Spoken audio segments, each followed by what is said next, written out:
آج کی ویڈیو میں ہم آپ کو ایک عظیم سلجوقی سلطان محمد الپرسلان کی زندگی کے بارے میں بتائیں گے۔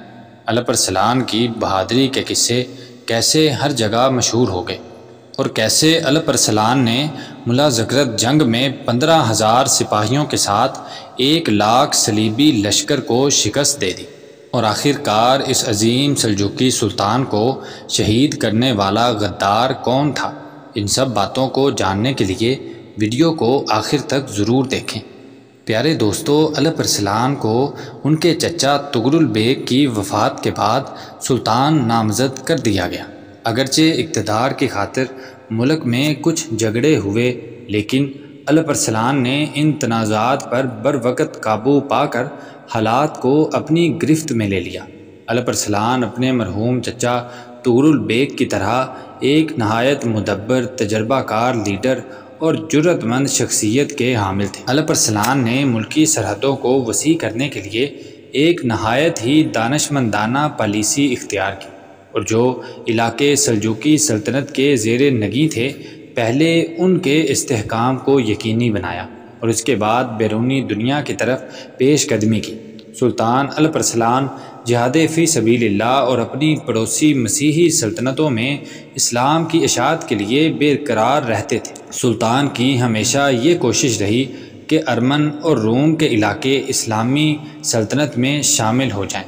الپرسلان اپنی مملکت کی سرحدوں کو وسیع کرنے سے پہلے 7 سال کے عرصہ تک اپنی مملکت کے دور دراز علاقوں کا جائزہ لیتے رہے، اور جب ان علاقوں میں امن و امان کی صورتحال سے مطمئن ہو گئے تو اپنے عظیم مقصد کو پائے تکمیل تک پہنچانے کے لیے پلاننگ شروع کر دی۔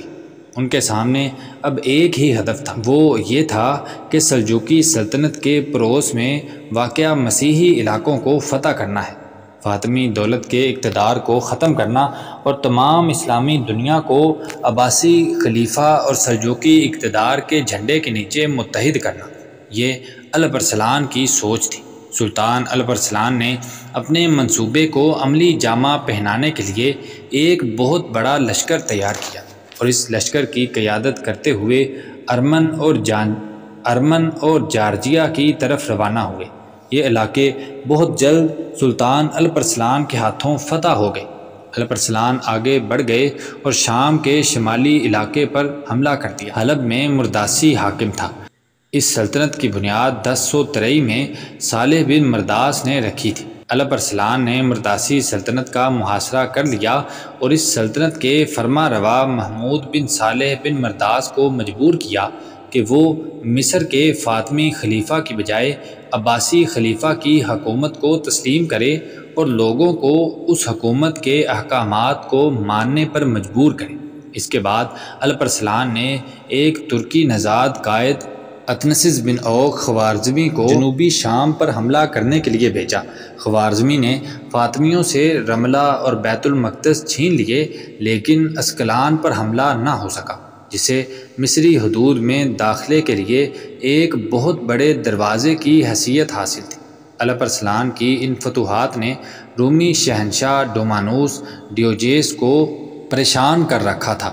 اس نے پختہ عہد کر لیا کہ وہ ہر قیمت پر اپنی بادشاہت کا دفاع کرے گا، تو اس نے اس مقصد کی خاطر ایک بہت بڑی فوج کو سلجوقیوں کے خلاف جنگ میں جھونک دیا۔ رومی اور سلجوقی فوجوں میں کئی خونریز مارکے ہوئے۔ ملا زکرت کا مارکہ ان میں سے زیادہ اہم ہے، جو اگست 1070 کو برپا ہوا۔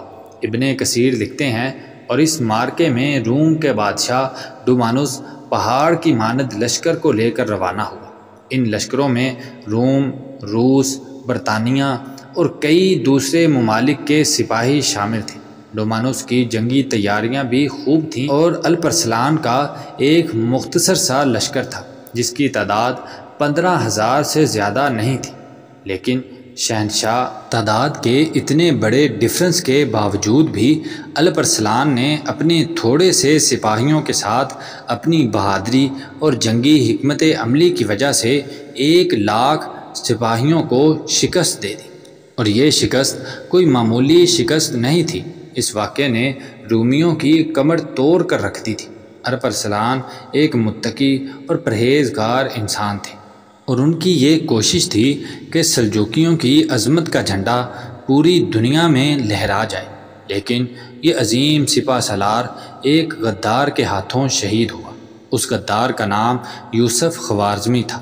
آپ کی وفات 1072 میں ہوئی، پھر آپ کو مرو شہر میں اپنے باپ کے پہلو میں دفن کر دیا گیا، اور آپ کے بعد آپ کا بیٹا ملک شاہ جانشین بنا اور اس نے تخت سنبھال لیا۔